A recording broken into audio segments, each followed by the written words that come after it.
Marrubia da gaurko kronikarako aukeratu dudan elikagaia.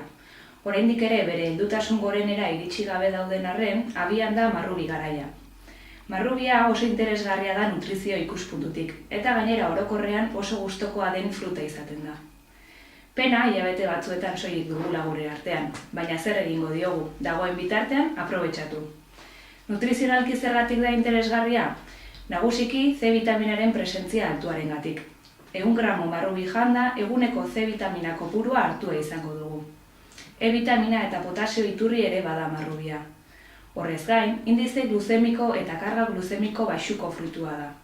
Zer esan nahi du honek? Indize gluzemikoak elikagai batek odoleko glukosa maila igotzeko duen kapazitatea neurtzen du. 50 gramo karbohidratoko eta 0-tik 100erako eskala. Aldiz, karga gluzemikoak glukosa odolera iristen den abiadura eta elikagai horrek razioko dituen karbohidrato totalen presentzia kalkulatzen du. Eta beraz, izan daiteke elikagai batek indize gluzemiko altua edukitzea, baina eragina izateko odolean kantitate handiak jan beharko lirateke duten karbohidrato kopuru txikiarengatik. Beraz, alde hortatik ere aproposa dugu marrubia. Horrez gain, esan dugu C vitamina dela aberatsa batik bat. C vitaminak gorputzeko hainbat funtziotan eragiten du. Hala nola, antioxidatzailea izanagatik prozesu oxidatzaileetatik babesten du. Kolagenoaren garapen egokian eta hezur, hortz, kartilago eta azalaren funtzio normalean. Burdin ez hemoaren absortzioan laguntzen du, eta beraz, anemia edo burdin maila baxuetarako aproposa da. Nerbio sistemaren funtzionamendu normalean eragiten du. Sistema immunologikoaren funtzionamendu egokian izatean eragiten du. Eta neke eta fatiga gutxitzean eragiten du. Ezaugarri nutrizionalez gain beste alderdi garrantzitsu bat jendartean duen onarpen maila altua da. Sagarrak edo udareak jatea aspergarria izan daiteke askorentzat, baina marrubiak orokorrean gustora jaten dira. Eta hori frutaren kontsumo handitzeko aitzaki ona izan daiteke. Hauek esan da, goazen marrubiekin egin daitezkeen plater batzuk ikustera. Gehien bat plater gozoak egiteko erabiltzen dugu, baina ensaladaetan ere oso goxoa geratzen da. Lehen errezeta marrubi izozkiarena da.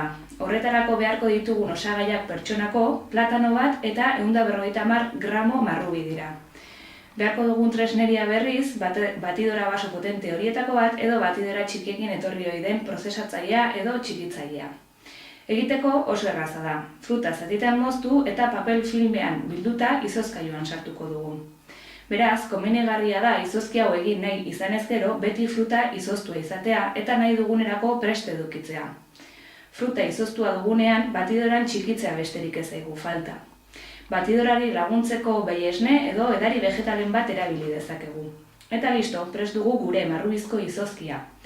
Edozein fruta erabili dezakegu halako izozkiak egiteko, baina platanoa erabiltzea gomendagarria da. Hark emango baitio kremosidade puntua.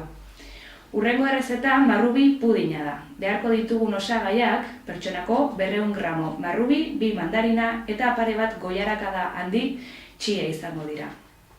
Egiteko lehenik eta behin mandarinei zukua aterako diegu.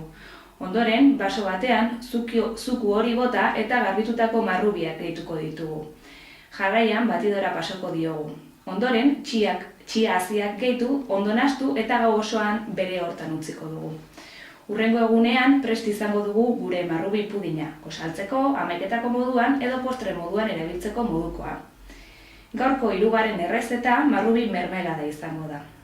Mermelada honek ordea ez du azukre gehiturik izango, datilak erabiliko ditugu haren ordez.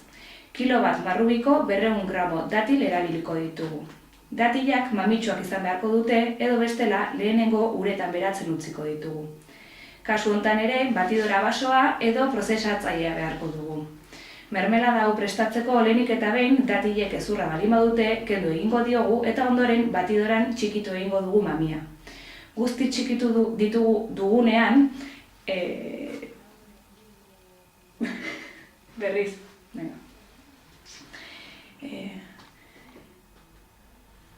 gaurko 3. errezeta marrubi mermelada izango da. Mermelada honek ordea ez du azukre gehiturik izango. Datilak erabiliko ditugu haren ordez.